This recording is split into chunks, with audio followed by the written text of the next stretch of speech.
Welcome back. This is tutorial 6A question 1A. We're asked to find the DTFS of this sequence.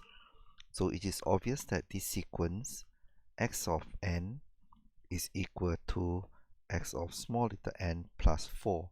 The period is 4. It repeats every 4 samples and the values are 0, 1, 2, 3 for the given index here. So what we do is that we are going to use this equation for DTFS, and therefore the k will now go from 0 to 3, and here of course is 0 to 3 for n minus 1. Now the values of xn is 0, 1, 2, 3, and now we can actually compute this by hand because this is relatively simple, and this is the answer for the 4 coefficients C0, C1, C2, C3. Now if you compute this in rectangular form, which is okay, but we prefer you to write it in the polar form. The polar form of this number is, so I'll use MATLAB and I type in this number, minus half plus j times half, and then I get absolute value.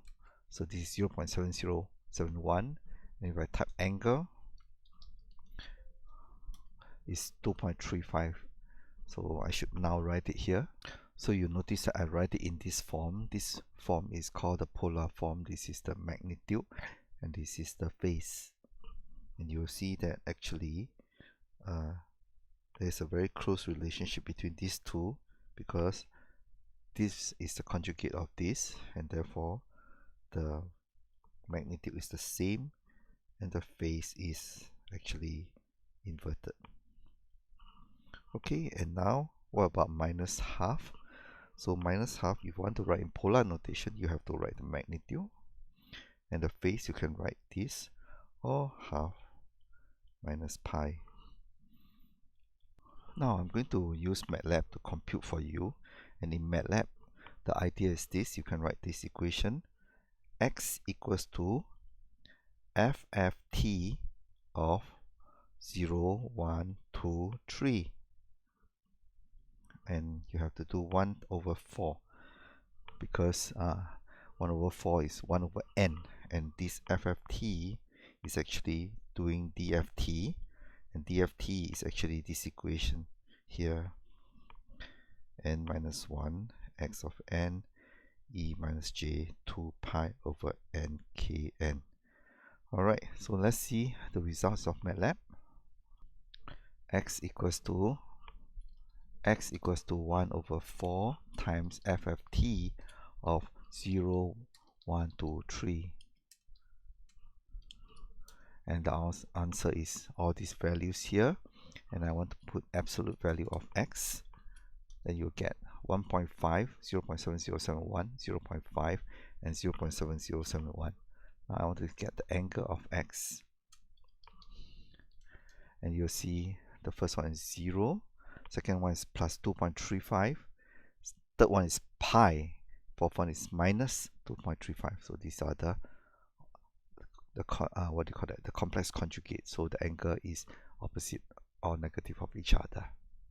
So to use MATLAB, I'm going to use MATLAB. This is the code over here, but basically it is nothing but 1 over n FFT of that sequence, and this is the answer. Typically, we use capital X to represent the frequency domain and small x to represent the time domain. So this is the answer, and the answer given is in rectangular form.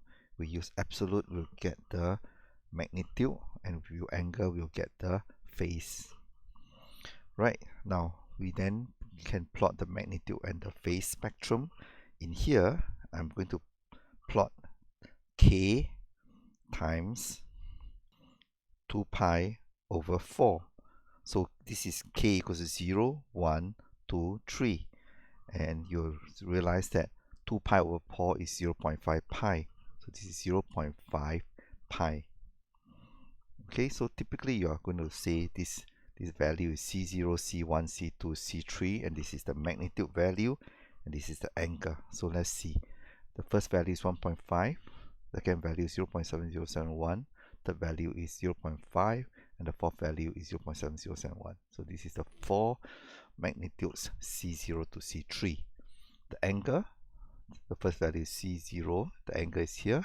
Second one is 2.3 is here. Third one is minus, I'm plotting pi here because actually minus pi and pi is the same, and the fourth one is here.